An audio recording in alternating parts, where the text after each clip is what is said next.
Welcome back to another edition of the Disney Dish Podcast with Jim Hill. It's me, Len Testa, and this is our show for the week of Schmurz Day, January 16th, 2023. Happy Martin Luther King Jr. Day, everyone.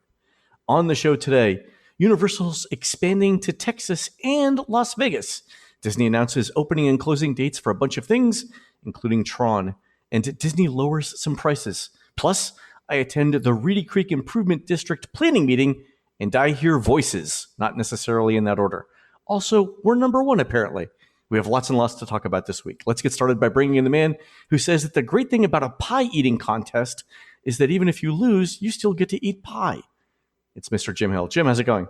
It's going well. And speaking of pie, Rosie Perez was on Live with Kelly and Ryan earlier today and revealed that the secret to making a truly superior blueberry pie involves putting super cold chunks of butter inside your pie crust just before the whole thing goes in the oven. Really? Inside? So I know. Mixing the dough with frozen butter yields a more flaky crust, but just before it goes in too? Evidently, yes. So you put these dabs of butter under the pie crust. Also, Rosie had some thoughts about just the right amount of lemon juice to fold into the fruit. And I have to say, Ms. Perez offered up some very solid advice. So who knew the star of White Men Can't Jump really knows how to bake? About that. That is fantastic. All right. You'll have to send me some tips. Okay. We'll do.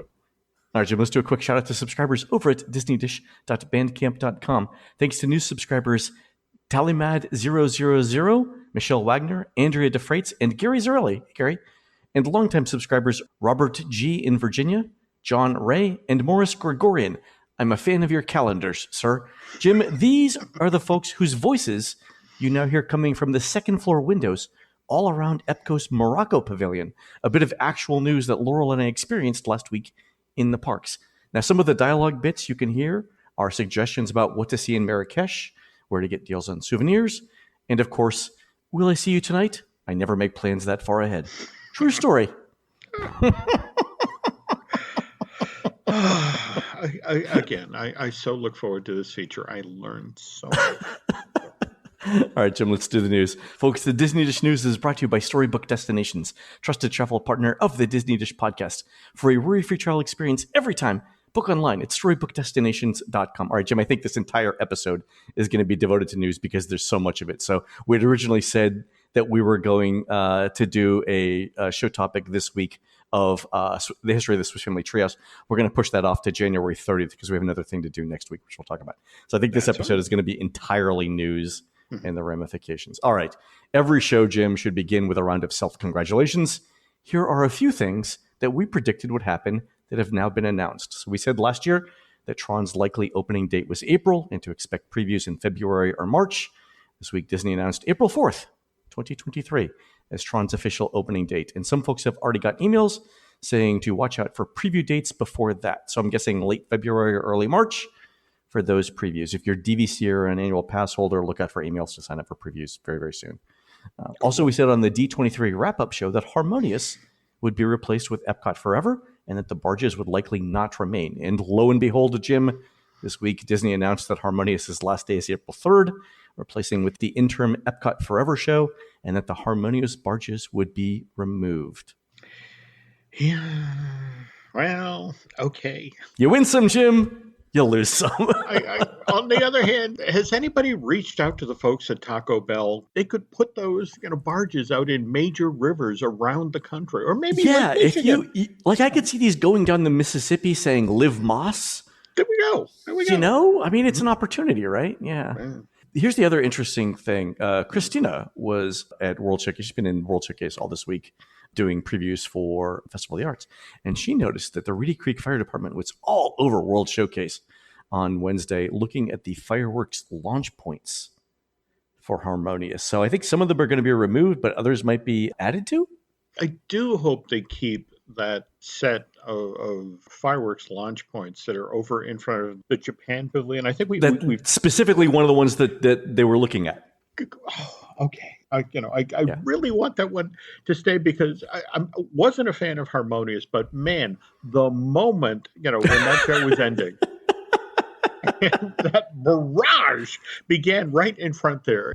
That was worth the price of admission. Yeah, that's one of those things that as you get older, you might want to invest in an adult diaper if you're standing over there, just in case This it is catches you by true. surprise. This Yeah. is true. Yeah. Speaking of it, it reminds me, at one point, years and years ago, I was up in the wine country, and I was up there for the 4th of July, and the inn I was staying at with a friend, they were like, "Oh, you're going to love the fireworks show." And it's like, okay, so it comes a time we go out for the fireworks show. And it was the world's slowest fireworks show. You would get one shell, and then you'd stand there for like 5 minutes, and then another shell. And I finally asked the guy at the end, "What's going on?" It's like, "Well, there's a veterans home just over the hill." And We don't want to, you don't want to do too much. well, evidently, the way they explained it is that they'd launch a shell, and then they'd walk around the house. Everybody cool? Everybody good? Everyone's Okay, good. okay. Everyone's good. Fire off another one.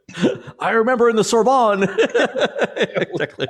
The Battle of the Bulge. All right. There we All go. right, fair. So, All right. Likewise, Jim, we said that based on fireworks testing we saw over the summer at the Magic Kingdom, that it looked like Happily Ever After was going to come back. And lo and behold, last week, Disney's announced that Happily Ever After will return to the Magic Kingdom on April 3rd, 2023, replacing Disney Enchantment. So you can see the return of Happily Ever After on April 3rd. And the next night, the return of Epcot Forever on April 4th. that's going to be an interesting night for theme park buffs. I mean, Len, if you had to make the Sophie's choice, would you be in Epcot for the last performance of Harmonious on the 3rd, or in the Kingdom for the first performance of the return of Happily Ever After? I really don't like Harmonious, so I would be in the Magic Kingdom. The interesting thing, Jim, is that Disney's doing some capacity planning with these dates. Tron's opening date is April 4th in the Magic Kingdom. Epcot Forever returns to Epcot on April 4th, the same day as well. So reservations are already booked up solid for the Magic Kingdom on April 4th, which means for people who can't get into Tron, the return of Epcot Forever is a consolation prize. That's fine. I'm good with that. Interesting idea. Okay. All right, Jim, on to the big news. Universal Parks and Resorts announced 2 major expansions last Tuesday. One is a brand new theme park designed for families with small children to be built in Frisco, Texas. Now, Frisco is about 30 minutes due north of Dallas. And quotes from the press release say this: the new park concept, set in a lush green landscape and featuring immersive themed lands, celebrates Universal's iconic brand of entertainment, humor, and innovation, and brings to life its beloved characters and stories in ways that will wow even the youngest theme park goers. The proposed park will be designed to be more intimate and engaging for younger audiences, and it will be sized for a regional audience. It will be full of family-friendly attractions, interactive and playful shows, character meet and greets, unique merchandise, and fun food and beverage venues. Although smaller in size, it will still carry the same quality as Universal's other larger resort destinations. Part of 97 acres of land recently purchased by the company, the proposed park also has plans for an adjacent themed hotel and room for expansion. The entire area is intended to have a completely different look, feel, and scale than Universal's existing parks, and it will appeal to a new audience for the brand. So, Jim, I think it's safe to say that we've heard that different theme park companies have looked at Texas. Oh, yeah. But for someone to actually pull the trigger on it is really interesting. So, what are your thoughts on this? First of all, I want to hand off an interesting Google point for folks. When Len talks about companies looking at Texas, they include a certain mouse. In fact, if you Google the term Disney Texposition, you will see an equally ambitious yet small regional park design. There's a site plan out there for it. In fact, it gives you some idea of when the tires were being kicked on this idea, that it includes a version of the Adventurers Club, likewise mannequins. If we also pivot, you were just reading about a new audience for the Universal brand. Right. So this is specifically designed for younger audiences. It is. But in talking with folks at Universal Creative, who of course nobody wants to go on the record, but what they point out is it's concept art. So you can't, and more to the point, it's early concept art. So it's the classic, there's less there than meets the eye. Yeah, I mean, this is basically the theme park fan equivalent of a Rorschach test. What do you see There here? we go. Yeah. However, there were a couple of giveaways. If you look at the entrance of the park, and there's a circular white shape over the Hmm. entrance of the park. You know what else is also white and circular, Len? Fine China? Well, that and the logo for DreamWorks Animation. Ah. Rule number one in the theme park world is do no harm to the motherships. The idea here isn't to take attendance away from Universal Studios Hollywood or, for that matter, the destination resort in Orlando. Right. So this may be at this point the DreamWorks Animation Park. And in fact, if you want to know what IP will be in this park, November of last year, a brand new DreamWorks animation logo debuted. It features clips of the bad guys, Hmm. Toothless from How Hmm. to Train Your Dragon, Poe from Kung Fu Panda, title Hmm. character from Boss Baby, Poppy from the Troll movies, as well as Shrek, Fiona, and Donkey. And those marquee DreamWorks characters are supposedly among those being considered for this new park. Likewise, the Jurassic World Camp Cretaceous series. Really? Yeah, which is on Netflix, and it's basically Jurassic Park for kids. And Right, right. the giveaway here is it's produced for Netflix by Amblin Entertainment, Universal Pictures, and DreamWorks Animation Television. So wait, Amblin and DreamWorks are both Steven Spielberg. There we go. When it comes to who actually produces Jurassic World Camp Cretaceous animated series, again, it's DreamWorks Animation Television. It's funny that you mentioned, not affecting the mothership, Mhm. because before the show, you and I were talking about some internal Disney research. I think this is part of the reason why Bob Chapek is no longer CEO, is that internal Disney research apparently is showing that Disney is losing ground with two groups of people: the over 50s because of politics, Mhm. and young families because of pricing. So if you're Universal, right? I think we all agree that the Universal Orlando parks are designed for teens with the coasters, right? I think that's a fairly safe assumption. I mean, they've got rides for Mhm. smaller kids and stuff, but in general, I mean, things Mhm. like Hulk and Velocicoaster and the Harry Potter stuff, those are for older kids, right? Mhm. But by saying here's a park that's in Texas that is specifically designed for young families. Mhm. Number one, you are addressing a group that is priced out of Disney. Mhm.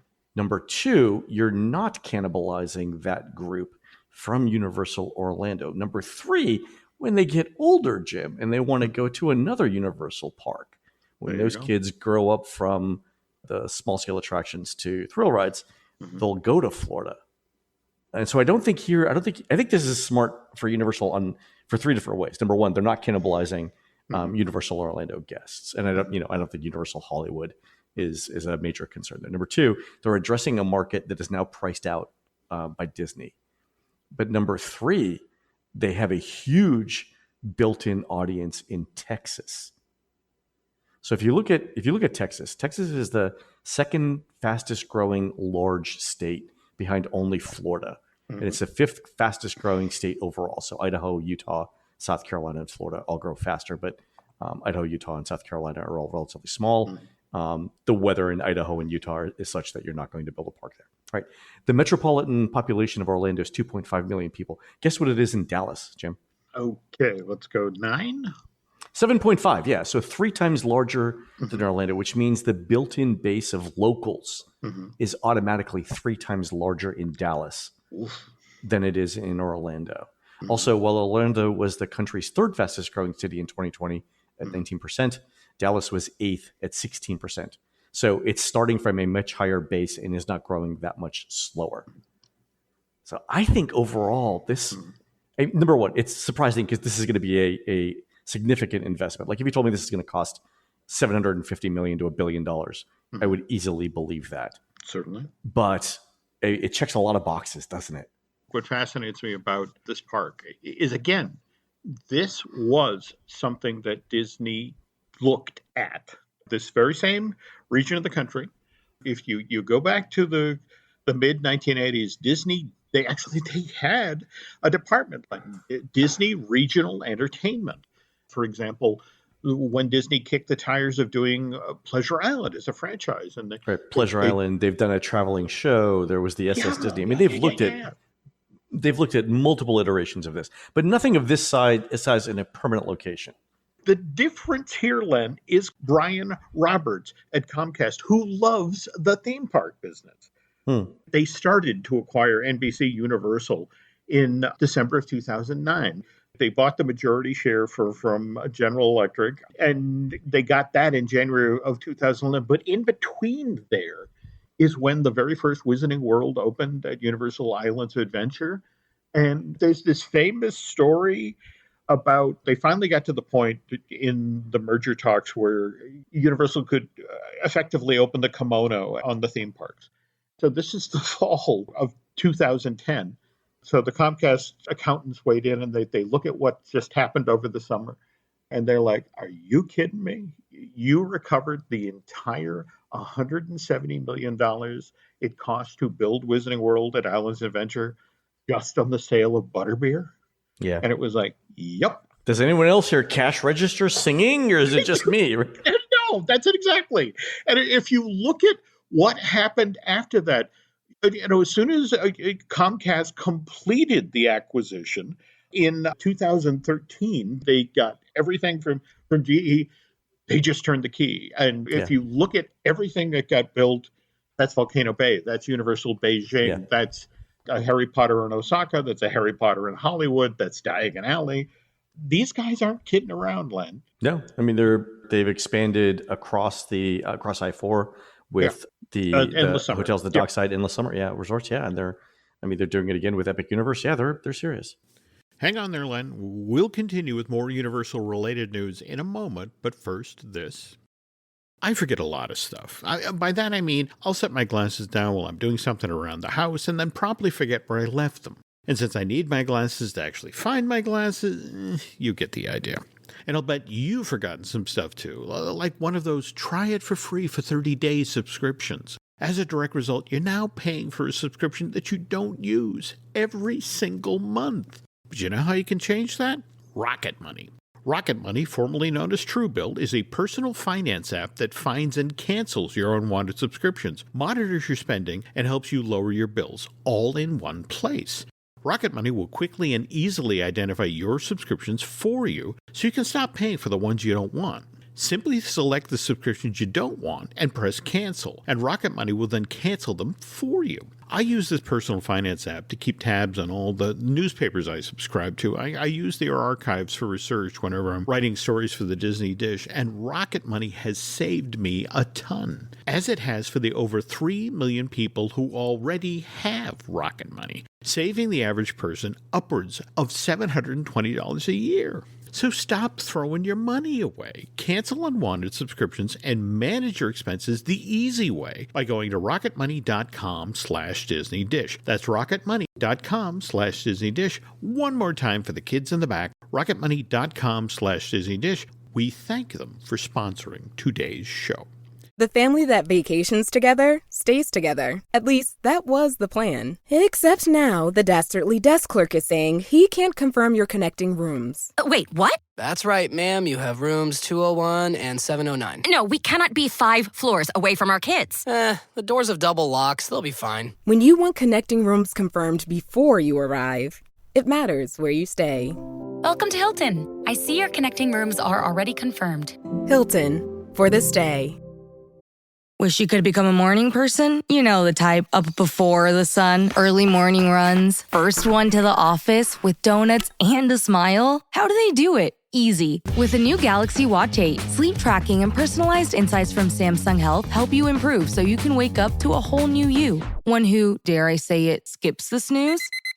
It's possible. Train your sleep with Galaxy Watch 8. Learn more at Samsung.com. Requires compatible Samsung Galaxy phone, Samsung Health app, and Samsung account. And we're back. Oh, okay, Mr. Testa, you were saying? Which brings us to the second half of your announcement here.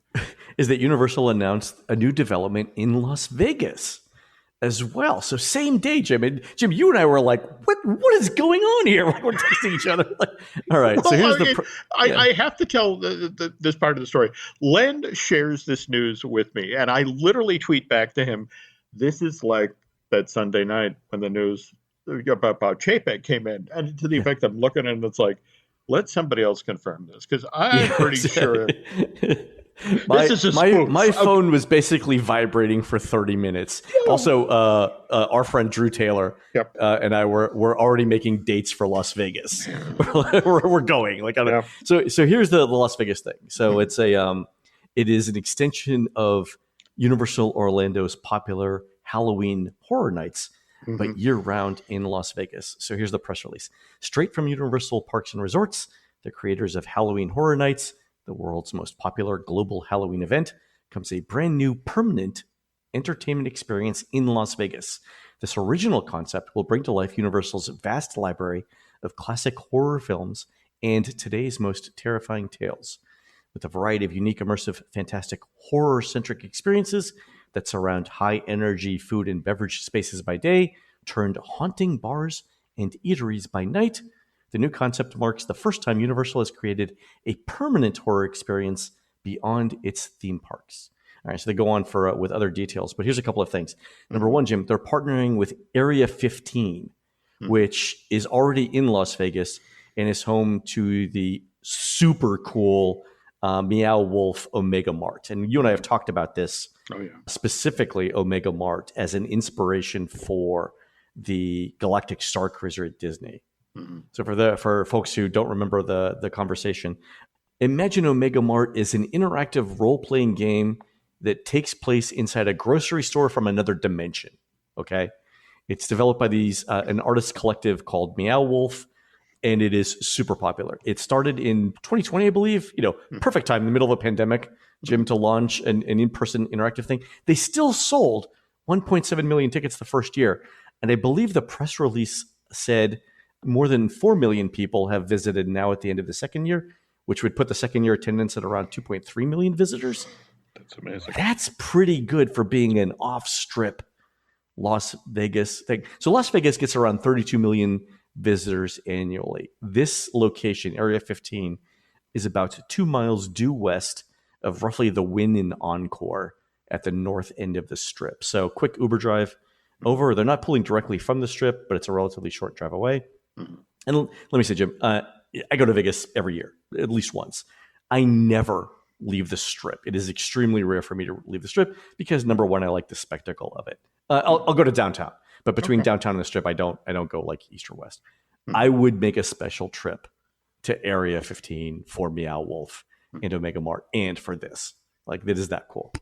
Again, if you understand, just within the last month to 6 weeks, we've had the 2 Universal escape rooms open. Escape rooms, right? Yeah.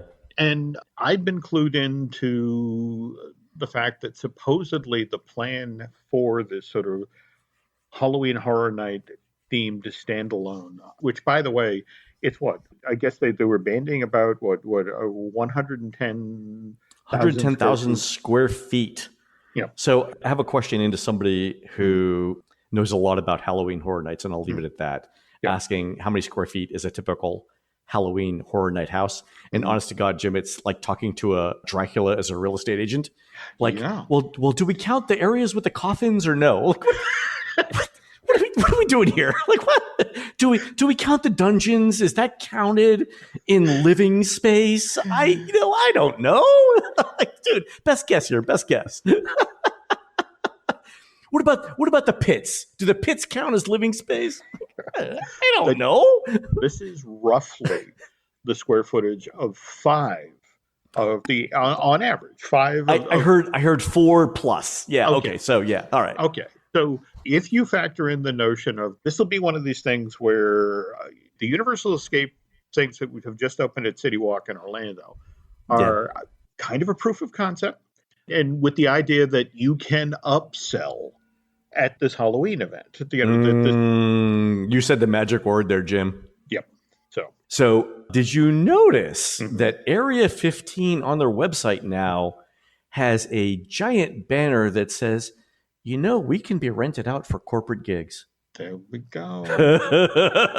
I read that. I'm like, oh, Jim Hill, Jim at jimhillmedia.com. Dear Jim, please note the following verbiage.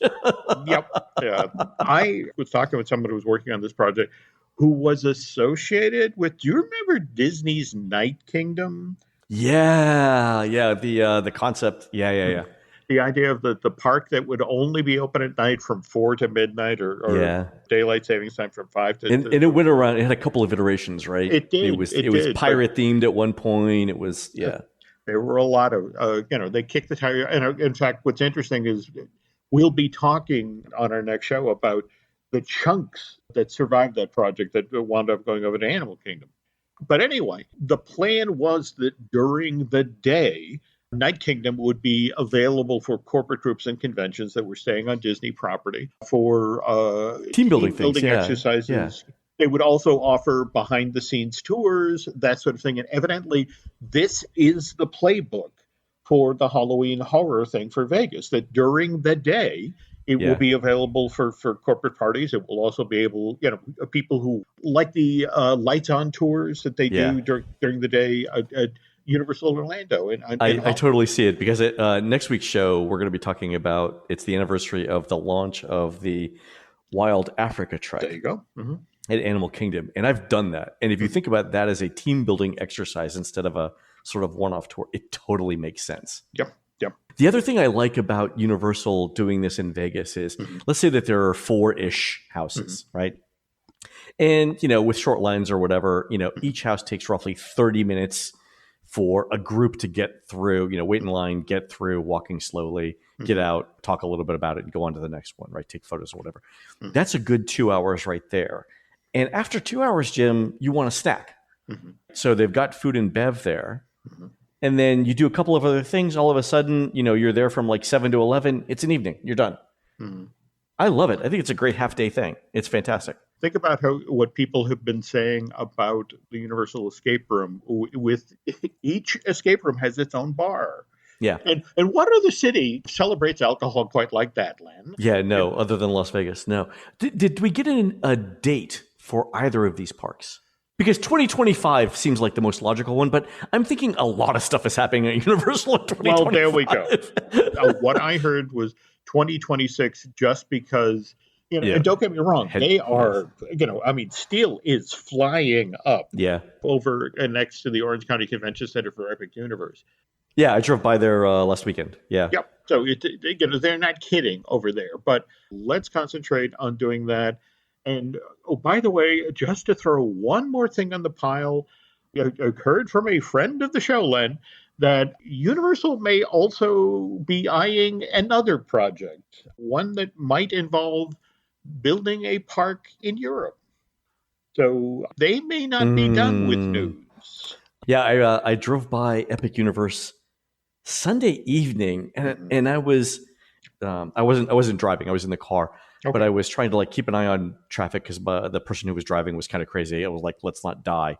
But I was looking out the window. I'm like, are those cranes actually moving? Is someone working the cranes this late at night on a Sunday, or is my driver just that bad? And no, they were working cranes. They had the lights out and everything. And it was like, what are you paying a second shift Sunday crane operator? Universal doesn't screw around when it comes to construction. I mean, face it, we just talked at the top of the show about Tron Light Cycle Run finally opening on April 4th after 4 years of construction, whereas Universal got its Transformer attraction open in Florida in 9 months, Len. I just wonder, is Universal, if I went over to that crane operator, is there someone carrying bags of Benjamin Franklin hundreds over there? Do they have North Korea does really good counterfeit hundreds? Is there someone at Universal who's really good at intaglio printing right now, who's got fluorescent threads and stuff, or are they're just firing money out? Anyway, I don't want to know. I don't necessarily need to know the answer to that question. Okay. I might be happier not knowing, Jim, is what I'm saying. Okay. On the other hand, if you look carefully up in the cab, there's probably that IV that's filled full of espresso and amphetamines, and they're just moving along. Whatever. Again, Jim, you need to make an omelet. You got to break some eggs. All right. There you go. So. All right, let's do some other Disney announcements, and then I want to talk about my visit to the Reedy Creek Improvement District. So a couple of other Disney announcements that were actually pretty surprising. Number one, Disney's dropping the nightly parking fee for Disney resort guests and going back to offering complimentary parking. So these costs were $15, $20, or $25 a night, depending on if you're a value, moderate, or deluxe resort. Again, this wasn't for DVC people. But still, Jim, for Disney to give up a parking fee. Well, Len, now remember what you just said about the two demographics that seem to be slipping out of Disney's hand. And again, one is the adults over 50 in politics, and that's going to be a hotter omelet. $15 nightly parking fee is not the reason why they're leaving, right? No, Okay. But on the other hand, for a family that is looking at a stay at a value resort or that sort of thing, the fact that it was $15 a night, the values, right? Or Yeah, $15 a night. So if you're staying for 4 nights, it's $60. Mm-hmm. It takes some of the bite out of going to Walt Disney World. But on the other hand, there's been so much lately about, let's get the parade going for Bob Iger. It's like, I want to remind everybody that when this parking fee got started back in March, it was Bob Iger. Yeah, there exactly. we go. Yeah. Literally the first email I got after this announcement was, that's great, now do Magical Express. There we go. Which I think summarizes the community reaction to this. Don't get me wrong. It's good that they're eliminating a fee, right? But the thing we haven't talked about, Jim, is the activist shareholders who have been buying up shares of Disney stock, advocating for board of director seats so that they could get Disney to make more money. So the interesting thing from a Bob Iger perspective is that he's sort of being pressured on both sides. Number one, by young families who are saying things are too expensive. And on the other hand, by these activist shareholders who are saying you need Disney to make more money. And remember, we've also just learned that we have a new chairman of the board, right? Susan Arnold, after 15 years. And again, that keyed off of language within the board itself. That's not a vote of confidence for Susan or the like. But yeah, also there was an aging out, right? There's only a certain amount of time that you can spend on the board before you. So some of this was sort of like, we have to do it anyway. Yeah, but okay. I have to admit, I am just fascinated that we are now in the middle of January, and we still don't know when and where the annual shareholders meeting is being held. That's one thing. So a couple of things that I find interesting around the board. Two things. One of the things that the board is specifically working on is a formal succession planning committee. Yes. Yeah. Specifically for Bob Iger. Like when Iger came back last year, the commitment was for 2 years. And you and I have talked about, like, it's probably going to be closer to 2 than 5. Yeah. Right. But this seems to indicate that 2 means 2 or pretty close to 2, right? Okay. The second thing, and we haven't talked about this, and I don't know if it's been public, but I've heard that the theme park capital budget has been increased by more than $1 billion. I don't remember who told it to me or where I heard it. I'm still looking for confirmation of it, but I heard quietly, like, here's another $1 billion for theme parks in 2023. Yeah, and $1 billion doesn't go quite as far as... No, $1 billion is like 2 big attractions, right? Yeah. But 2 big attractions is... Let me do the math. 2 big attractions is... Hold on one second. Carry the 1. 2 big attractions is 2 more than we have now. Yeah, okay. Right. There we go. Had to go back. I got the calculator out, yeah. But at the same time, to look at, like, just the announcement today, like Tiana's Kitchen, the redo... Yeah, I love that, actually. This is a great idea. It is. But the folks who actually go to Disneyland pointed out, it's like, well, that restaurant was difficult to get into before it got a... One problem at a time, Jim. One problem at a time. Okay. That's fine. Yeah. I mean, number one, it makes sense. It's in New Orleans Square. Thematically, it fits. Like, my big thing is always, like, does this... are you trying to fit a square peg into a round hole? No, I think that's great. Plus, I mean, there'll be different food, so that's always good, too. So, true. Last bit of Disney announcements. Guests who purchase Genie Plus will also get PhotoPass for attraction photos. So this was a free thing. I don't know that this is going to move the needle necessarily. I guess it's just a nice bullet point on a press release. It's always nice to have attraction photos.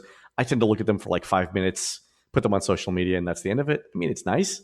It's a good publicity thing, I guess, for Disney. Well, no, that's it exactly. If folks push these out through social media and happy families enjoying the Disney parks. What was it? I want to say it was the Hollywood Reporter or Variety that did that sort of expose on, behind the scenes and the Bob Chapek thing. And Iger kept talking about how he felt like what was going on was a battle for Disney's soul. And have you talked to Drew about this? All right. So a couple of other things, Jim, before I talk about the Reedy Creek thing. A couple of other things I did this week. I mentioned the new voices at Morocco, and that's actually true. So Laurel and I were walking through the Morocco Pavilion 2 nights ago. And when you and I were here in December for our gingerbread event, we walked through the Morocco courtyard, which I said was actually my favorite place in all of World Showcase, right? Yep. Mm-hmm. And so I like it at night too. And Laurel and I were there. I figured a little romantic stroll through my favorite part of World Showcase would be nice. We go in there and I hear voices. And I'm like, what's going on? Like, was there someone up there doing construction, at 8:00 at night? That's weird. No, they've added dialogue to the second floor windows of the Morocco Pavilion. So, in the Magic Kingdom on Main Street, that first cul-de-sac to the right, where it's the dentist office and the piano teacher, and you can hear people talking in the windows like there's actual people. Same thing in the Morocco Pavilion. So, Jim, my first question is, why this? Why now? And let me add. So I'm talking. I call Chrissy. I'm like, oh my God, guess what's going on? And she said when she was there, she watched a bunch of Imagineers walking around with laser pointers and laser measurement devices, talking about which walls in the Morocco Pavilion were load bearing. Yeah. How many years now has it been since Morocco officially walked away from sponsoring? Pandemic, so 2020, so 3 years now. Okay. 2.5. This is Epcot. This is still the park that doesn't appeal to kids. That Morocco has always been lovely to look at and has amazing aspects to it. Love the architecture, yeah. But what do you do? What do you do, man? Yes, and this is now what's on the table. And just going to suggest there's a certain street rat that was very, very popular who might have a bigger presence in this part of the park in the not too distant future. Well, first of all, whoever actually did the voices for Morocco, whoever came up with the idea and did it, kudos to you. You could have added extra voices to Haunted Mansion or Pirates or whatever. Thank God you did that. Wonderful choice. Excellent work. Fantastic. 100% approval. Ready for that. I think it's fantastic. Yeah, but there's a lot you could do in the Morocco Pavilion. So that's very super much so. And it don't get me wrong, I love the fact that you can get into Cafe Marrakesh now, and same thing. So much wonderful construction and so much amazing detail. It was actually closed that night, but yeah, they were using it sort of as a guest rest area. Yeah, and it's literally kind of like using the Vatican for a photo stop. Yeah, we could do better here. Yeah, we could do better. There's a lot of potential in that pavilion. I think it's underutilized. All right, Jim, a couple of other quick things. Laurel and I had dinner at Toledo, tapas, steaks, and seafood at the Grand Destino Tower the other night. The amazing thing, Jim, about this dinner is that with AP discount, it came out to $101.50 before gratuity. So, Jim, dinner for two at a Disney restaurant for $100. That's impressive, Len. So here's what we had. So it's all tapas, right? We had the Rioja braised chorizo, $15. The bread with tomato, the pan con tomate, $12. The bowl of olives, the flight, which is $11. The flight of 4 pinkstos, which was $13. That's chilled mussels escabeche, an olive oil poached tuna with lemon, a tortilla española, and a Spanish potato omelet with blue cheese, fig, and honey. We also had the shishito peppers, $8. And then we both had desserts. I had the Toledo tapas bar dessert, $12. Laurel had the chocolate avocado mousse. She also had a drink, a gin and tonic, which was the most expensive thing at $16.50. Woman after my own heart. You know, right? Okay. And I had a bottled water, actually, the Evian, for $6. So with tax and with an AP discount, $101, Jim. That's quite an impressive meal. Yeah, and the thing was, I was full. Like at the end of it, we were right before we did order desserts. I was like, "Do you want to order the charcuterie plate for 2?" Which was like I think $39. And both of us were like, I'm not that hungry anymore. Yeah, it was really good. Service was excellent. No trouble getting in. I made the reservation the day before. So for $100 at a really nice dinner in a very nice restaurant, cannot go wrong there. So afterwards, Jim, Laurel and I walked around Coronado Springs because it was a beautiful night. It was like 70 degrees. The sun was setting. The lights were on at Coronado. And I think, other than the Gran Destino part of Coronado, it's really pretty, right?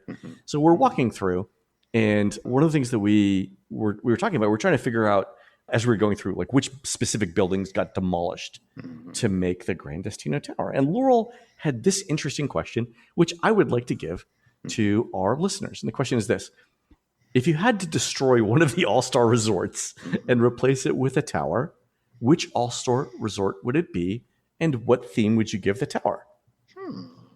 So I did a quick poll of this on social media, and 3 out of 4 people said all-star sports.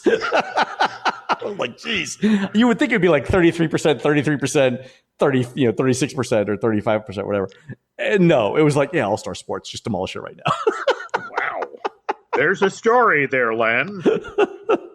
All right. So tell us what all-star resort you would demolish and what you'd replace it with. All right, Jim, last thing we want to talk about. So I went, a friend, Jim, emailed me Tuesday, January 10th, and said, hey, what are you doing tomorrow morning, Wednesday? I'm like, I got some work to do. She's like, you should go to the Reedy Creek Improvement District meeting. It's publicly, it's open to the public. It's at 9 a.m. I'm like, okay. Why? And he's like, just go. Or she is, just go. Okay. So I promised Laurel breakfast at Disney Springs afterwards. And so we both went. And originally I was like, is Reedy Creek, going to propose at this meeting issuing $100 billion in non-early redemption bonds, right? Like, is that why I'm supposed to be here, right, to notice this, right? Also, I've never been to a public meeting like this before. I'm 99% sure Laurel and I were the only non-Disney, non-Reedy Creek people at the meeting, because it seemed like everyone knew everyone, right? Okay. So when you get there, you have to present photo ID. They give you a badge with your photo and your name on it so that they know you're a visitor and everything. So most of the meeting was straightforward. Approval of the meeting minutes from the last meeting, getting approval for new representatives and such, right? But Reedy Creek asked to do a first reading of a land use resolution that covered a bunch of things. And sort of the way that the meeting worked was they asked to introduce this land use resolution. And the land use resolution goes on for dozens of pages. And they didn't read the entire land use resolution, but one of the Reedy Creek Board of Supervisors said, could you just summarize for us what's in this land use resolution? And it was things like moving around some wetland areas, right? Road development. Oh, by the way, the Magic Kingdom flyover that's coming back from the Grand Floridian, that from Grand Floridian Way back towards World Drive, that's going to open February 1st. That was part of the meeting. There we go. I don't think that's been publicly announced yet. But anyway, It was like, we got some wetland stuff over here. We got some road construction stuff, yada, yada, this thing, that thing. It's also to increase the maximum number of hotel rooms on property, to increase the maximum number of major theme parks by 1, and to increase the maximum number of minor parks by 2. And of course, Jim, is at this point, I'm like, okay, let me start taking some notes, right? Like what's going on here? So some background. So the Reedy Creek Improvement District, as you know, Jim, creates a comprehensive long-term plan roughly every decade. The last one was approved in 2010. It was called the 2020 Comprehensive Long-Term Plan. But because of the pandemic, they didn't do a 2030 plan. It looks like the 2020 plan was adopted as the 2032 plan from the May 25th, 2020 meeting. If you go back and look at the meeting minutes, agenda item 6I seems to indicate that they adopted the comprehensive long-term plan. And that comprehensive long-term plan already said, we want the ability to build one more major theme park and one more major park, and by that they mean theme park, and 2 more minor parks. And I specifically asked the question in the meeting. So somewhere in the meeting minutes, there's my official name asking the question, what's a minor park? And the exact answer was, like a water park. So this was my question. And I started asking Reedy Creek this subsequently, and I think they just got exasperated and said, basically said, I don't have any more information. My first question was there an approved land use resolution for all of this before? Like, if the plan that we're working on, which includes one major park and two minor parks, if this goes all the way back to 2010, right? Why pick Tuesday, January 11th, 2023 to do a land use resolution? Why had you not done it in the previous 12 years? Why Wednesday? And I didn't really, and they're like, oh, this happens all the time. I'm like, really? Because it seems like it happens less than once a decade, right? Like, why now? And so if there already was one, why do you need another one? Because this one, I have the meeting minutes, doesn't have an end date on it. It's not like it says, you've got approval to expand as long as you do it by, December 31st, 2045 or whatever, right? This doesn't have an end date. So if they already had one, if this was no big deal and they'd already done it, why do you need another one? And if you hadn't done it, again, why ask for it now? And my subsequent questions would be like, why would you ask for just one more major theme park and two more minor parks? Why not ask for like 10 of each, right? If you're going to raise the maximums, why not just do it all at once? Okay, I have one more question too, right? Sure. Why include hotel rooms? So if there was another land use resolution that covered the hotel rooms that have already been developed between 2010 and 2023, why do you need this one, right? So that leads me to believe that there is more hotel room expansion. And if there wasn't one, does that mean like who goes to jail for not having a land use resolution for the hotel rooms that were developed, right? Also, again, based on all of my follow-up questions by me and other media organizations, I am certain that the Reedy Creek Improvement District does not get questions from the general public on a regular basis. And as I pointed out to them at the end of my last call, one side effect of allowing the general public to ask questions at meetings is that you have to answer questions from the general public at meetings, right? It's just, these are the rules. So, and let me say, everyone was super nice. And I apologize for being a pain. A lot of this is like, asking questions, but it is sort of like civic back and forth. I don't think I stepped over any lines here. I just asked for clarification on things. Yeah. The Reedy Creek Improvement District has basically operated in the shadows for years. It's only in the last 2 years with the whole situation in Florida and Governor DeSantis and so on and so forth. And they have had to deal with being in the spotlight after all the decades. And I think they were trying to figure out like why are you asking these questions? And I was like, look, I huge fan of Reedy Creek, right? Yeah. Like we're all cool here. Yeah. So why Wednesday, January 11th, Jim, for this stuff? The 90s ends in 2000, which is when the next land use plan, would have been brought up. And remember, 2000 to 2010, yeah. Okay, remember, we had Animal Kingdom open in April of 1998, and then we had the situation where attendance dropped at both the Disney's Hollywood Studio and Epcot, and they literally slammed on the brakes about further development in regard to parks at that point. The plan they had in place for the 90s going into 2000, it's like, let's just leave that in place and figure out what's going on. And then if you think about the 2000s, you had the 1-2 punch of 9/11. And then the financial crisis in 2008. And so by the time you get to 2010, it's like, this is fine. Let's leave this things are great. Just, steady as she goes. Yeah. Yeah. Well, the funny thing you mentioned is looking at the 2010 plan, it's broken up into 2 5-year segments. And if you look at the first 5-year segment, the maximum number of theme parks they can add is 0, according to the plan. And then it's 1 in the second half of the decade. So, if you're 2010, you're coming out of the financial crisis, you're like, we're good. We're good until 2015. Maybe in the second half of this decade, we'll think about adding another theme park. I get it. So apparently there's a 2-part process, right? There's one part is it needs to be part of the comprehensive long-term plan. The second part, if you want to develop it, I guess, is you have to have an approved land use resolution, which I'm thinking they did not do in 2010, because if they did, they don't have expiration dates. Why do it now? Which leads me back to the second question is, why Wednesday, January 11th, 2023? I mean, I have an idea. If you're a certain mouse and you are aware of what the folks down the street are doing, you suddenly having something that perhaps needs to be comparable to Epic Universe has to become a priority. We have seen Disney blink twice in the past decade. Wizarding World of Harry Potter opens, Less than 18 months later, you see Disney acquire the theme park rights to Avatar, and then a few months after that, they go after Lucasfilm. There's only one major franchise not yet locked up, Jim. Today, you and I have been watching on social media the technical rehearsal going on at Universal Hollywood for Super Nintendo World. Yeah, our friend Guy is over there now. Right now. Yeah, he's right there right now, yeah. If you talk with anybody in Imagineering, it's like when we saw what happened with Harry Potter, we knew, okay, maybe Avatar. Oh, Star Wars. Yeah, that's definitely a response.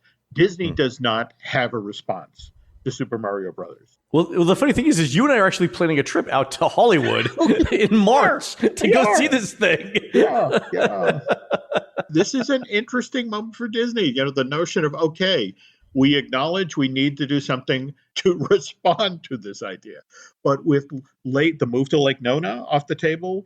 The thing that I thought was interesting was like, we're looking at a land use resolution to expand in Orlando. Mm-hmm. And then 2 hours later, we get this announcement that Universal's moving to Texas and Las Vegas. It's like two completely different strategies. Absolutely. There. And like you and I were texting, we're like, what is going on right now? Yeah. So the other thing that I heard about this, so I totally get, like, Disney wants to be flexible for things like Epic Universe and whatnot. Mm-hmm. The other thing I heard was, and this is also, I think, feasible in terms of an explanation, is let's say that Disney at the end of the year or in the middle of the year no longer controls all of the seats on the Board of Supervisors for the Reedy Creek Improvement District. Mm-hmm. If there's anything that they want to get done in the next 10 years, it is easier to get approval now from this board than potentially some other board 6 months from now. That is a very interesting point. If there's anything, any I that needs to be dotted, any T that needs to be crossed, that they could potentially want to do, right? Where, like, again, a land use amendment, reading that into the record is a formality mostly, but it's a necessary formality and it's a necessary step one, right? An adversarial Board of Supervisors could do a lot to block that. Why not just do it now if you could? And I think there might be some truth to that. We'll know in 6 months. Yeah. So anyway, I got to do my civic stuff. Again, my apologies to everybody at Reedy Creek for all of the questions, and then all of the questions they got from the national press on that.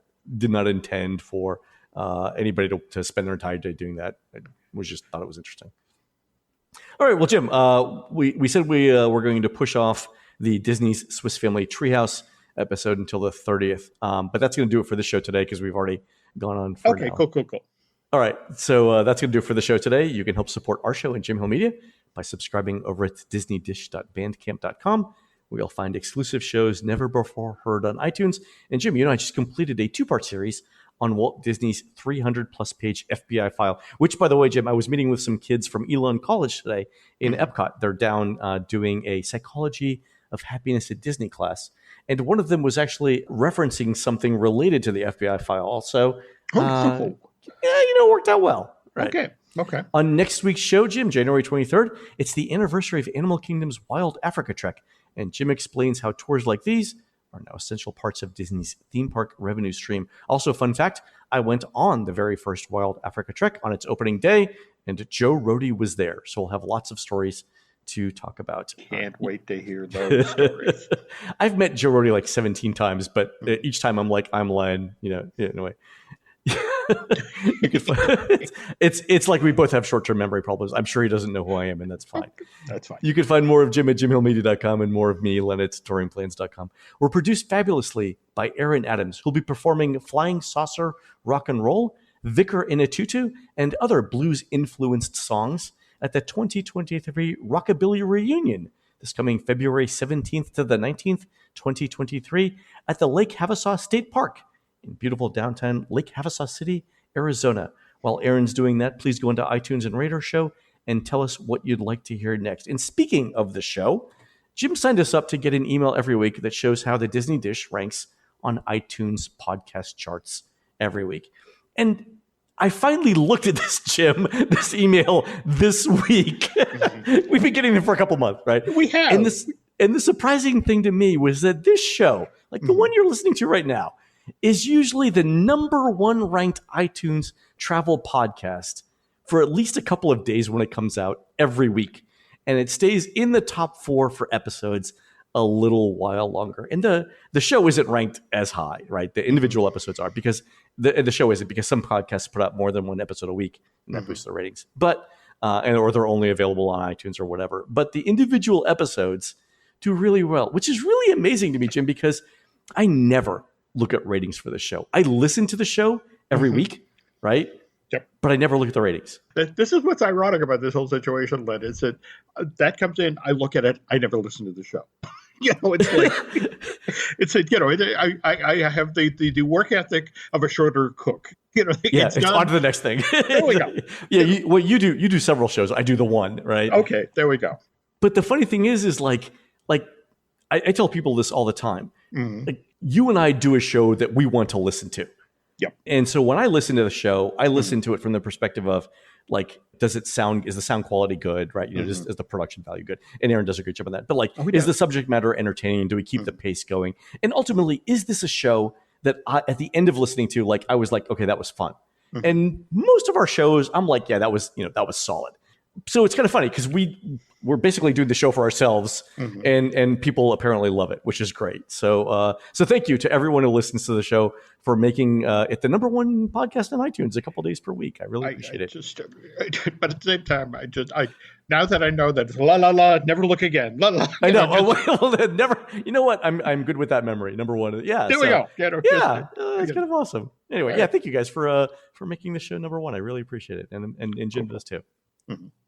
And for Jim, this is Len. We will see you on the next show. This episode is brought to you by 20th Century Studios' new film, Springsteen, Deliver Me From Nowhere, starring Golden Globe winner Jeremy Allen White and Academy Award nominee Jeremy Strong. Scott Cooper, the director of the Academy Award-winning movie Crazy Heart, brings you the story of the most pivotal chapter in the life of an icon. Springsteen, Deliver Me From Nowhere. Only in theaters October 24th. Get your tickets now.